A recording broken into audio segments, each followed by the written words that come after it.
فرزند زہرا یہ حالات برے ہیں۔ کاشانۂ بصیرت ایک ایسا مکمل یوٹیوب چینل جس پر محروم بصارت کے لیے بالخصوص اور تمام افراد کے لیے بالعموم سینکڑوں کی تعداد میں اسلامی کتب دستیاب ہیں۔ لہذا گزارش ہے کہ آپ اپنی ذمہ داری نبھاتے ہوئے کاشانۂ بصیرت کو سبسکرائب کرنے کے ساتھ ساتھ بیل آئیکن کو پریس کیجیے تاکہ آپ علم کے حصول کے ساتھ ساتھ مذہب اہل بیت کی اشاعت میں بھی اہم کردار ادا کرتے رہیں۔ کاشانۂ بصیرت، کاشانۂ بصیرت، کاشانۂ بصیرت۔ فرزند زہرا یہ حالات برے ہیں۔ السلام علیکم ورحمۃ اللہ وبرکاتہ۔ سامعین، آپ سماعت فرما رہے ہیں تاریخ اسلام میں بی بی عائشہ کا کردار، جلد سوم۔ مؤلف ہیں علامہ سید مرتضیٰ عسکری صاحب، مترجم ہیں عطا محمد سردار نیا صاحب۔ آج ہم آپ کے سامنے اس کی تیسری ریکارڈنگ پیش کر رہے ہیں۔ عنوان ہے کمزوری کا احساس اور صلح کی پیشکش۔ اسلام مخالف گروہوں کی کمزوری اور ان کی جمعیت کا تتر بتر ہونا اسلام کی عزت و شوکت کے بڑھانے میں معاون ہوا، اور اب مسلمان جزیرۃ العرب میں ایک جانی پہچانی طاقت سمجھے جانے لگے۔ مسلمانوں کی تعداد اور ان کی اقتصادی اور حکومتی طاقت روز بروز بڑھتی گئی۔ ہجرت کے 7ویں سال رسول خدا صلی اللہ علیہ وآلہ وسلم نے لگ بھگ 1500 اصحاب کے ساتھ زیارت خانہ کعبہ کے لیے مکہ کوچ فرمایا۔ سرزمین مکہ پر مسلمانوں کا داخلہ قریش کے لیے سخت ناگوار تھا، کیونکہ مسلمانوں کو مراسم حج میں شامل کرنے کا مطلب یہ تھا کہ اسلام کی طاقت کو تسلیم کر لیں۔ اس لیے انہوں نے مکہ میں داخلے سے روکا۔ رسول خدا صلی اللہ علیہ وآلہ وسلم نے بھی بڑے ٹھنڈے دل کے ساتھ عدم تعرض کے ایک معاہدے پر آمادگی ظاہر کی اور مسلمانوں کو واپس چلنے کا حکم دیا۔ یہ معاہدہ اگرچہ بظاہر مکہ والوں کے حق میں تھا، اسی لیے بعض ظاہر پرستوں نے اعتراض بھی کیا، لیکن اس طرح مشرکین نے نادانستہ طور پر یہ معاہدہ تسلیم کر کے اسلامی طاقت کو عربستان میں قبول کر لیا، اور یہ بات پورے طور سے اسلام کے حق میں تھی۔ اس معاہدے کی روح سے رسول خدا صلی اللہ علیہ وآلہ وسلم اپنے دوسرے دشمنوں کا سر کچل سکتے تھے، جیسا کہ جنگ خیبر اسی وجہ سے واقع ہوئی، اور مسلمانوں کو یہ موقع مل سکا کہ وہ اپنے مخالفوں کو جڑ سے اکھاڑ پھینکے اور یہودیوں کی کمی کی ریشہ دیوانیوں کا سدباب کر سکیں۔ اس وقت صحرائے عرب میں قریش کے علاوہ اسلام کا کوئی بڑا دشمن نہیں تھا۔ وہ بھی اس معاہدے کی وجہ سے اسلام کے خلاف کوئی خطرناک اقدام نہیں کر سکتے تھے۔ اس طرح اسلام نے تیز رفتاری کے ساتھ سارے عرب کو اپنے قبضے میں کر لیا۔ صلح حدیبیہ کے بعد 1 سال بھی نہ گزرا تھا کہ صلح نامے کی ایک شرط مشرکین مکہ نے توڑ دی۔ اب رسول خدا صلی اللہ علیہ وآلہ وسلم نے مصمم ارادہ کر لیا کہ اس جاہلیت اور کفر کا آخری قلعہ بھی ڈھا دیا جائے۔ فتح مکہ نزدیک تھا۔ ابو سفیان نے روز افزوں ناقابل شکست اسلامی طاقت کو سمجھ لیا تھا، اس لیے وہ تجدید پیمان کے لیے مدینہ آیا، لیکن رسول خدا صلی اللہ علیہ وآلہ وسلم نے اس دیرینہ دشمن اسلام کو، جو انتہائی خوفزدہ ہونے کی وجہ سے خوش اخلاقی کا مظاہرہ کر رہا تھا، قبول نہیں فرمایا۔ دوسرے دن ابو سفیان امیر المومنین علیہ السلام کی خدمت میں حاضر ہو کر عرض کرنے لگا، اے ابو الحسن، یہاں سخت ذہنی کشائش کا شکار ہوں، میری نجات کی راہ بتائیے۔ امام علیہ السلام نے فرمایا، خدا کی قسم تیری نجات کا کوئی راستہ نہیں جانتا، لیکن تو قریش کا چودھری اور اس کا ہم پیمان ہے، خود ہی اٹھ کر جا اور لوگوں سے معاہدے کر اور پھر اپنی سرزمین میں واپس جا۔ ابو سفیان نے پوچھا، کیا آپ کے خیال میں اس سے مجھے کوئی فائدہ پہنچے گا؟ امام علیہ السلام نے فرمایا، نہیں، اس کے سوا دوسرا کوئی راستہ بھی نہیں۔ ابو سفیان وہاں سے اٹھ کر مسجد میں آیا اور پھر وہاں مسلمانوں کے درمیان چلایا، اے لوگو، میں تم لوگوں سے عدم تعرض اور مسالمت کا معاہدہ کرتا ہوں۔ پھر وہ وہاں سے باہر نکلا اور اپنی سواری پر بیٹھ کر مکہ کی طرف چلا گیا۔ یہ روایت سیرت بنی ہشام جلد نمبر 4 صفحہ نمبر 754 پر ہے۔ عنوان ہے مکہ فتح ہو گیا۔ ابو سفیان اسی زمانے میں یعنی جب جاہلیت آخری سانس لے رہی تھی، یہ شخص مشرکین کا ایک زبردست فوجی افسر سمجھا جاتا تھا، اور صرف یہی نہیں قریش کی قیادت کر رہا تھا، بلکہ یہ کہا جا سکتا ہے کہ تمام قبائل بنی کنانہ قریش اور اس کے حلیفوں نے اس کی ریاست اور بزرگی کو مان لیا تھا۔ وہ انہیں مسلمانوں کے خلاف جنگ پر ابھارتا تھا اور جنگی کارروائی کے نقشے بھی مرتب کرتا تھا، یا پسپائی کی صورت میں پیچھے ہٹنے یا صلح کرنے کا مجاز بھی تھا۔ جنگ بدر میں سردارانہ نے قریش کے قتل ہو جانے کے بعد تمام ریاست اور قیادت اسی کے ہاتھ میں تھی۔ یہ بزرگی ایسی مستقل تھی کہ جس وقت مجاہدین اسلام نے مکہ میں قدم رکھا اور اس شہر کو قریش کے چنگل سے آزاد کرایا، اسی دن سے ابو سفیان کی قیادت ہمیشہ کے لیے ختم ہو گئی اور رسول خدا صلی اللہ علیہ وآلہ وسلم کے اختیار میں آ گئی۔ جس طرح کے عرب کے بے شمار بت رسول خدا صلی اللہ علیہ وآلہ وسلم کے حکم کے مطابق امیر المومنین علیہ السلام کے ہاتھ سے ٹوٹ پھوٹ کر ستیہ ناش ہو گئے، جس وقت پیغمبر اسلام صلی اللہ علیہ وآلہ وسلم 10,000 مجاہدوں کے ساتھ پرچم توحید کے سائے میں مکہ کے قریب پہنچے تو حضرت صلی اللہ علیہ وآلہ وسلم کے چچا عباس اپنے مخصوص اونٹ پر سوار آگے تھے تاکہ کوئی مل جائے تو اسے پیغمبر کے عنوان سے مکہ والوں کے پاس بھیجا جائے۔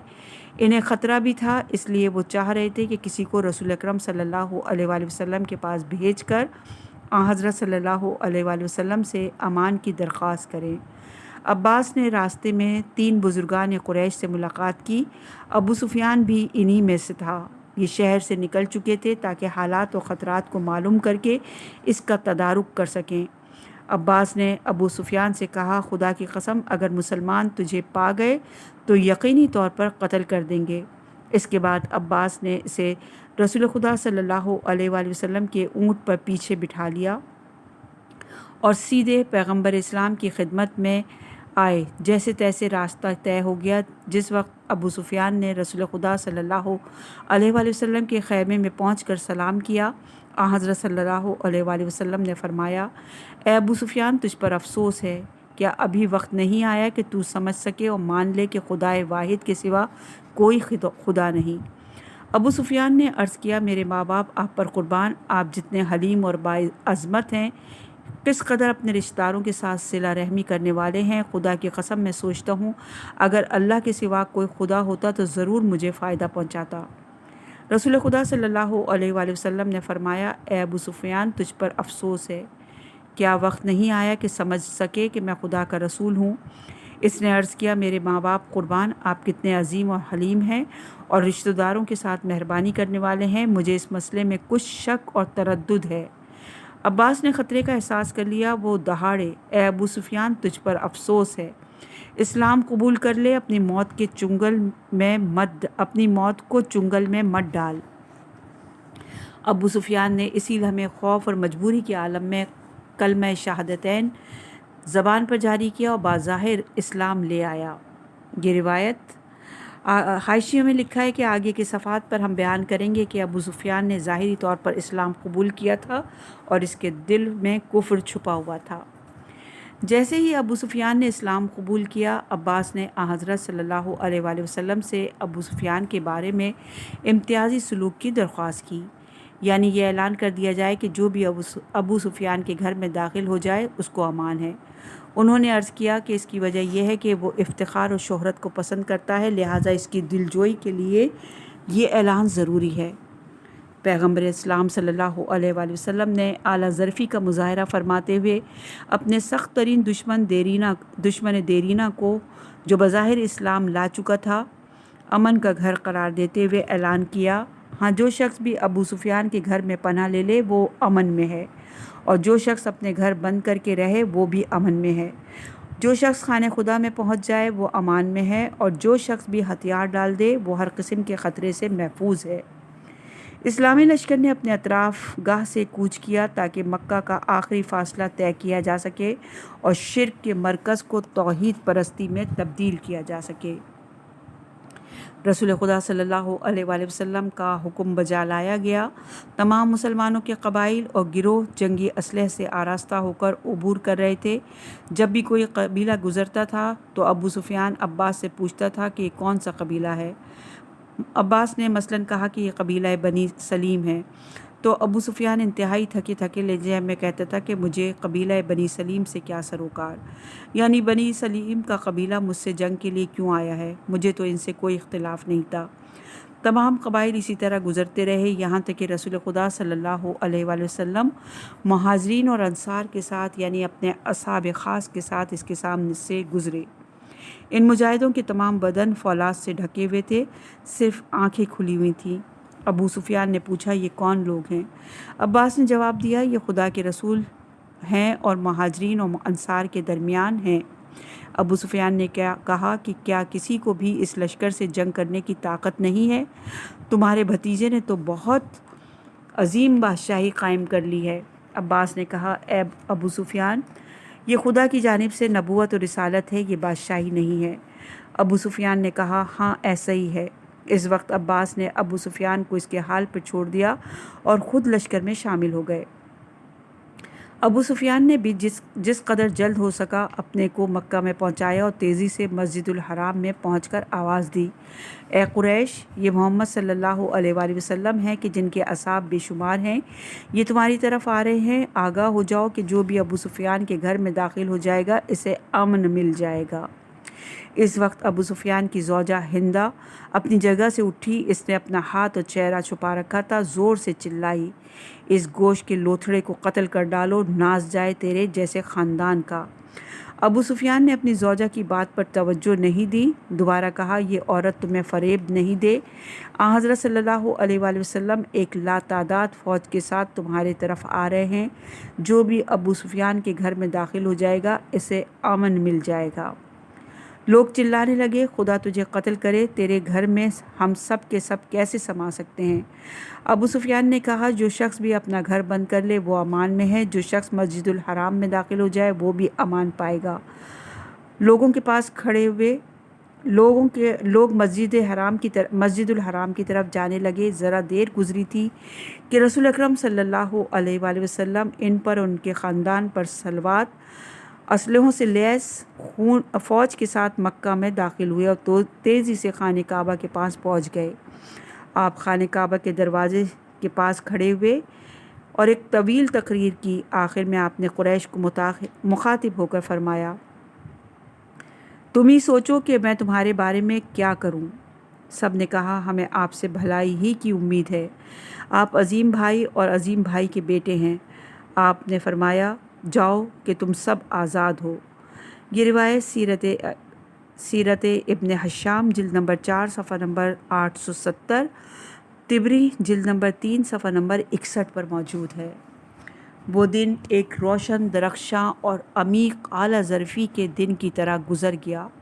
رسول اکرم صلی اللہ علیہ وآلہ وسلم نے اپنے اول درجے کے دشمنوں کو، جنہوں نے سال تک آپ اور آپ کے اصحاب کو برا بھلا کہا تھا، شکنجہ اور آزار دیے تھے، شکنجے میں رکھا تھا اور آزار دیتے رہے تھے، یہاں تک کہ انہیں قتل کیا تھا۔ سال تک آپ سے ہر طرح کی جنگ کی تھی، آپ نے ان سب کو بخش دیا، اور یہ بخشش بھرپور طاقت و قوت کے بعد تھی۔ البتہ یہ اعلیٰ ظرفی سے بھرپور بخشش چند سال کے بعد اپنی شکل و صورت بدل چکی تھی۔ طلقہ کا لفظ قریش اور اس کے بچوں کے لیے شرمناک دھبا بن گیا تھا، یعنی یہ لوگ آزاد کیے گئے ہیں۔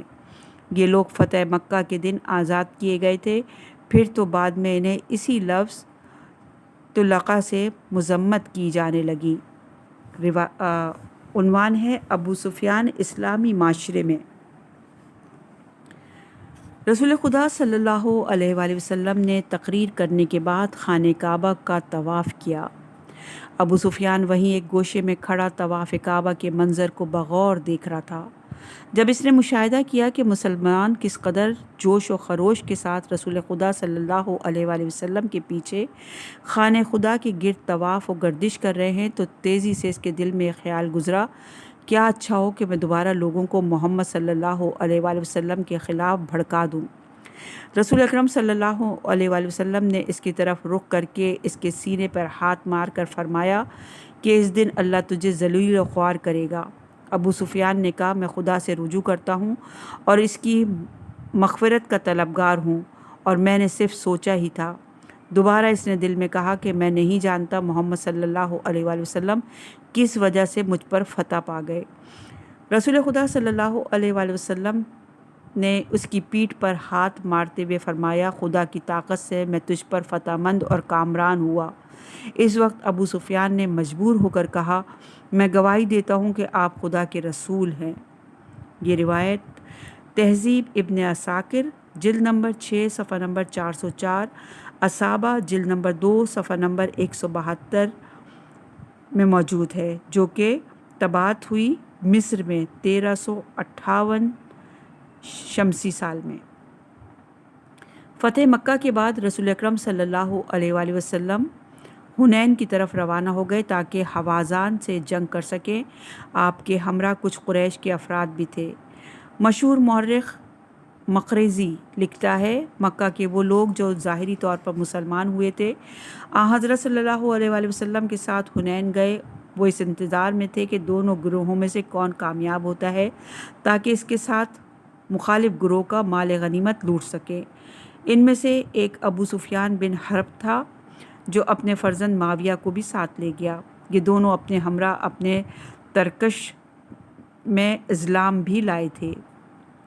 ابو سفیان لشکر اسلام کے پیچھے پیچھے چل رہا تھا۔ جو کچھ بھی لشکر والوں کا سامان زمین پر گرتا تھا جیسے ڈھال یا نیزہ یا کوئی دوسری چیز اسے زمین سے اٹھا لیتا تھا، یہاں تک کہ اس کا اونٹ ناقابل برداشت بوجھ سے بھر گیا۔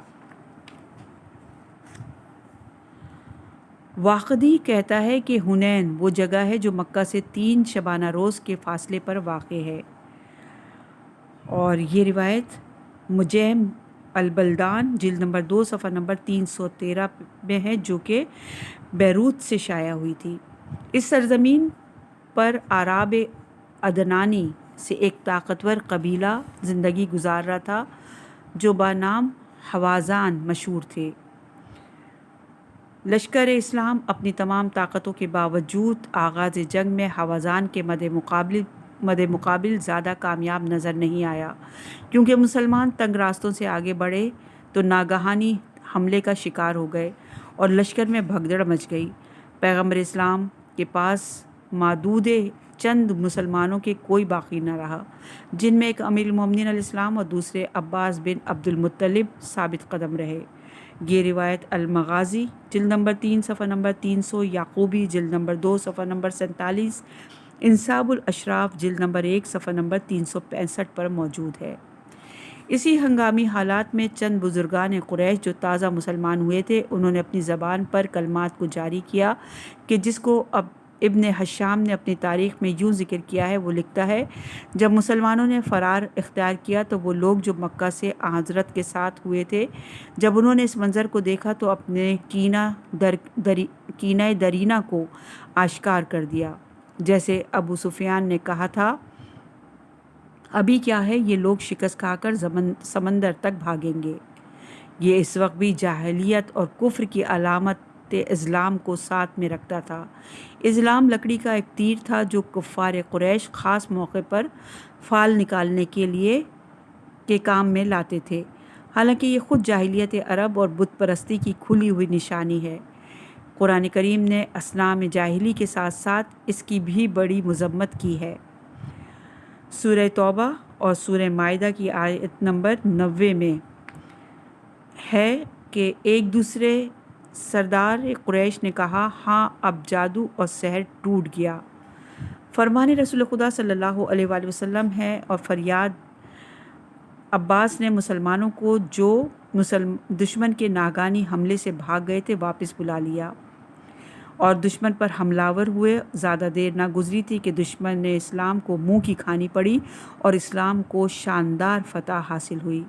اس جنگ میں جو بھی مال غنیمت حاصل ہوا اس کا زیادہ تر حصہ ان تازہ مسلمانوں پر تقسیم کیا گیا، کیونکہ قرآن کے مطابق یہ لوگ مولفتہ القلوبہم سمجھا جاتے تھے۔ خدا اور رسول کا نقطۂ نظریہ تھا کہ انہیں مادی فائدے پہنچا کر دین خدا کی طرف سے ان کا دل نرم کیا جائے۔ اسی غرض سے ان سبھی تازہ مسلمانوں کو 100 اونٹ بخشے گئے۔ ابو سفیان و معاویہ نے بھی 100 اونٹ لیے اور کچھ زیادہ مقدار میں چاندی بھی لی۔ ابو سفیان نے رسول خدا صلی اللہ علیہ وآلہ وسلم کا یہ سلوک دیکھ کر کہا، خدا کی قسم میرے ماں باپ آپ پر فدا ہو جائیں، آپ ایک عالی ظرف انسان ہیں۔ جس وقت میں نے آپ سے جنگ کی آپ بہترین جنگجو تھے، اور جب آپ سے صلح کی تو آپ بہترین صلح کرنے والے ہیں۔ قبیلہ انصار جن کو مال غنیمت کم دیا گیا تھا، انہوں نے اپنے دل میں خیال کیا کہ حضرت صلی اللہ علیہ وآلہ وسلم نے اپنے قوم و قبیلے والوں سے ترجیحی سلوک کیا ہے۔ پیغمبر اسلام صلی اللہ علیہ وآلہ وسلم نے انصار کو طلب کیا۔ اپنی تقریر میں ارشاد فرمایا کہ ہرگز ایسا نہیں ہے جس طرح سے تم لوگ اس مسئلے کو سوچ رہے ہو۔ میں نے ان لوگوں سے یہ برتاؤ محض اس لیے کیا تاکہ وہ ثابت قدم رہیں اور بددل ہو کر اسلام سے برگزشتہ نہ ہو جائیں، لیکن تمہارے لیے انصار اسلام اور ایمان کو ساتھ قرار دیا ہے۔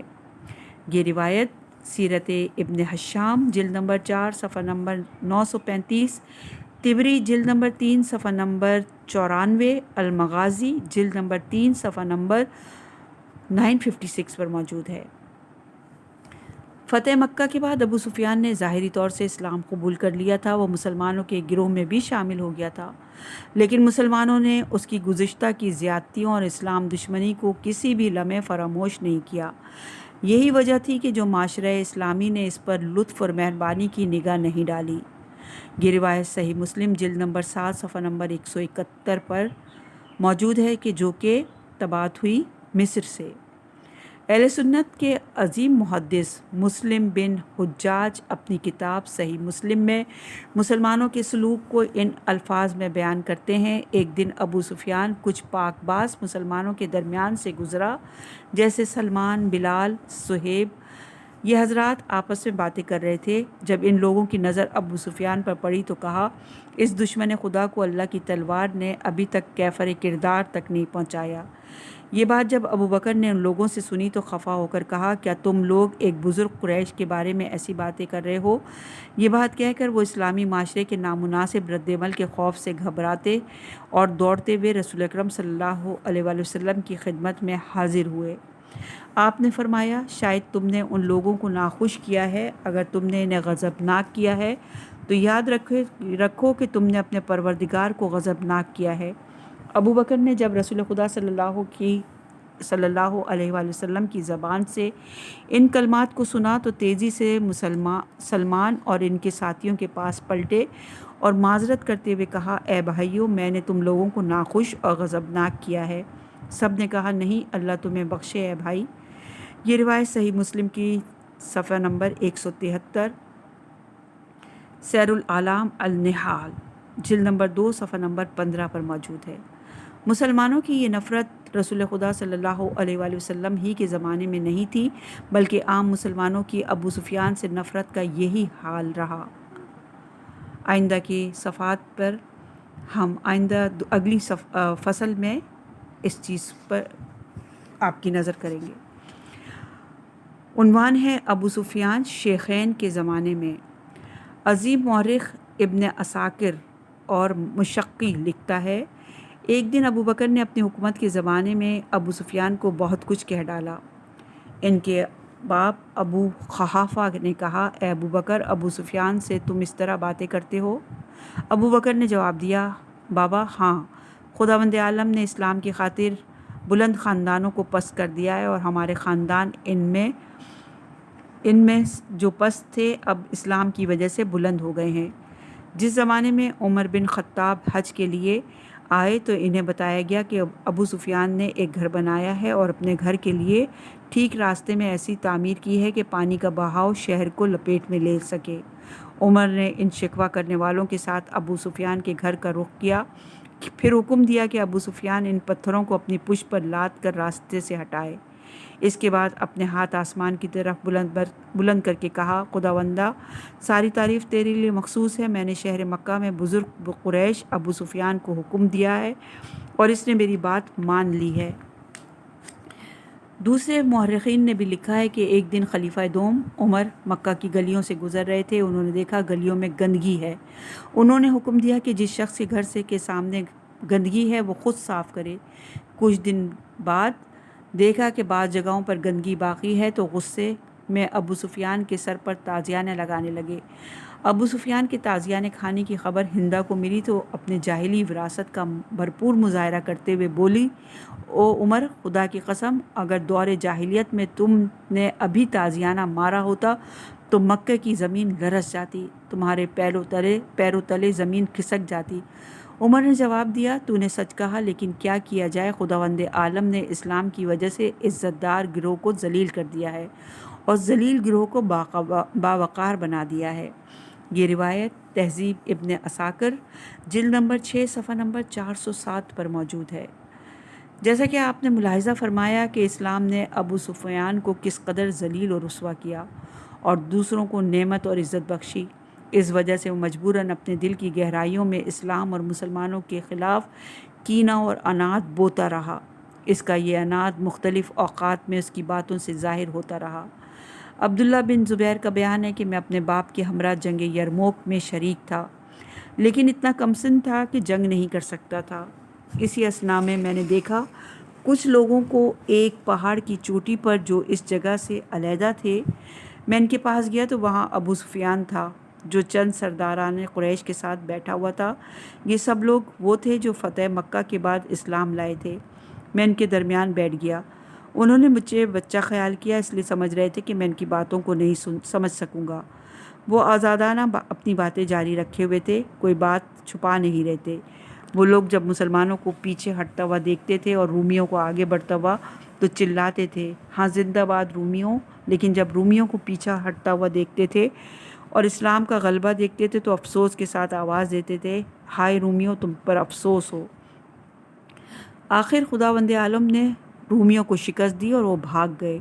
تو میں نے یہ سارا ماجرا اپنے باپ زبیر سے بیان کیا۔ انہوں نے ہنستے ہوئے کہا، خدا انہیں نیست و نابود کرے، یہ کبھی اپنا کینہ و عناد ختم نہیں کریں گے۔ کیا ہم رومیوں سے بہتر نہیں ہیں؟ یہ روایت طبری کی جلد نمبر 4 صفحہ نمبر 137، ابن اثیر جلد نمبر 2 صفحہ نمبر 242، اصابہ جلد نمبر 2 صفحہ نمبر 172، تہذیب ابن عساکر جلد نمبر 5 صفحہ نمبر 356 پر موجود ہے۔ ایک دوسری روایت میں یوں منقول ہے کہ جب رومی مسلمانوں کو پیچھے ہٹنے پر مجبور کرتے تھے تو ابو سفیان کہتا تھا، شاباش رومیوں، لیکن جب مسلمان غالب آتے تھے تو ابو سفیان کہتا تھا، ہائے بلند مرتبہ رومی، اب بادشاہوں کا ذکر بھی نہیں رہے گا۔ جس وقت مسلمان مجاہدوں کو مکمل فتح حاصل ہو گئی تو میں نے اس داستان کو اپنے باپ سے بیان کیا۔ انہوں نے میرا ہاتھ پکڑ کر مسلمانوں کے مختلف گروہوں کے درمیان پھرایا، ہر گروہ کے سامنے پہنچ کر کہتے تھے کہ اے بیٹے، ساری بات ان لوگوں سے بیان کرو۔ میں نے جو کچھ سنا تھا ان سے بیان کر دیتا۔ وہ سب لوگ ابو سفیان اور سرداران قریش کے نفاق اور دو رنگی چال کو سن کر سخت تعجب کرتے تھے۔ یہ روایت اغانی جلد نمبر 6 صفحہ نمبر 356، استیاب جلد نمبر صفحہ نمبر 689، اسد الغابہ جلد نمبر 5 صفحہ نمبر 216 پر موجود ہے۔ عنوان ہے ابو سفیان عثمان کے زمانے میں۔ ایک زمانہ گزر گیا، عمر قتل کیے گئے اور عثمان خلیفہ ہو گئے۔ ابو سفیان کو خلیفہ سے رشتہ داری کی بنا پر تازہ احترام حاصل ہو گیا۔ اب گزشتہ تحقیر کی حالت بدل گئی۔ اسی زمانے میں ایک دن ابو سفیان عثمان کی مجلس میں وارد ہوا اور کہنے لگا، اے فرزندان امیہ، اب خلافت قبیلہ بنی عدی اور تمیم سے نکل کر تمہارے چنگل میں آ گئی ہے۔ جس طرح بچے گیند سے کھیلتے ہیں اسی طرح اس کو اپنے درمیان گھماتے رہو، خدا کی قسم نہ بہشت ہے نہ دوزخ ہے۔ یہ روایت اغانی جلد نمبر 6 صفحہ نمبر 356، استیاب صفحہ نمبر 690 پر موجود ہے۔ ایک دوسری روایت میں ہے کہ ابو سفیان نے کہا، اے بنی امیہ، خلافت کو گیند کی طرح کھیلو، اس کی قسم جس کی ابو سفیان کھاتا ہے، ہمیں عرصے سے یہ آرزو تھی کہ خلافت تمہارے قبضے میں آ جائے، اب اسے وراثت کے طور پر اپنے فرزندوں کو سونپے جانا۔ عثمان نے یہ بات سن کر ناپسندیدگی کا مظاہرہ کیا، اور یہ روایت مروج الذہب جلد نمبر 5 صفحہ نمبر 166 پر موجود ہے۔ ایک دوسری روایت میں ہے کہ ابو سفیان بوڑھا ہو گیا اور آنکھ بھی کھو بیٹھا تھا، یعنی نظر نہیں آتا تھا، اور ایک دن عثمان کے پاس آیا اور بیٹھتے ہی کہنے لگا، یہاں کوئی غیر شخص تو نہیں ہے جو میری بات دوسروں تک پہنچا دے؟ عثمان نے کہا نہیں۔ ابو سفیان نے کہا، یہ خلافت کا معاملہ دنیاوی معاملہ ہے اور یہ حکومت جاہلی عہد کی حکومت کی طرح ہے، اس لیے تم اس کے تمام عہدوں کو بنی امیہ کے حوالے کر دو۔ یہ روایت اغانی جلد نمبر 6 صفحہ نمبر 355 ہے، اور آگے لکھا ہے کہ اگر خلافت عثمان کا گہرائی سے مطالعہ کیا جائے تو معلوم ہو سکتا ہے کہ ابو سفیان کا منحوس مشورہ سر بسر بنی امیہ کے ہاتھوں پورا ہوا۔ معاویہ کے ہاتھ میں یہ موروثی حکومت آئی اور عثمان کے دور میں ساری سلطنت اسلامی پر امویوں کی حکمرانی تھی۔ انہی ایام میں ایک دن شہید اسلام حضرت حمزہ کی قبر پر پہنچا اور اس عظیم شہید کی قبر پر ٹھوکر مار کر بولا، اے ابو عمارہ، جس معاملے میں کل ہم سے تم سے تلوار چلی تھی اور آج ہمارے بچوں کے ہاتھ میں ہے اور اسے گیند کی طرح کھیل رہے ہیں۔ یہ روایت شرح نہج البلاغہ جلد نمبر 2 صفحہ نمبر 102 پر ہے۔ اس سے معلوم ہوتا ہے کہ عثمان کے خلیفہ ہو جانے سے ابو سفیان کی ناپاک تمنائیں پوری ہو گئیں۔ جس آرزو کے بڑے بڑے سردارانہ قریش قتل کیے گئے تھے، لیکن مسلمانوں کی استقامت سے وہ آرزو پوری نہیں ہوئی تھی، اب خلافت عثمان میں وہ تمام آرزویں پوری کر دیں۔ ابو سفیان خلافت عثمان کے زمانے میں 31 ہجری یا 32 ہجری یا 34 ہجری میں مر گیا، لیکن اس کی زوجہ ہند خلافت عمر ہی کے زمانے میں مر چکی تھی، اور یہ روایت اسد الغابہ صفحہ نمبر 563 پر موجود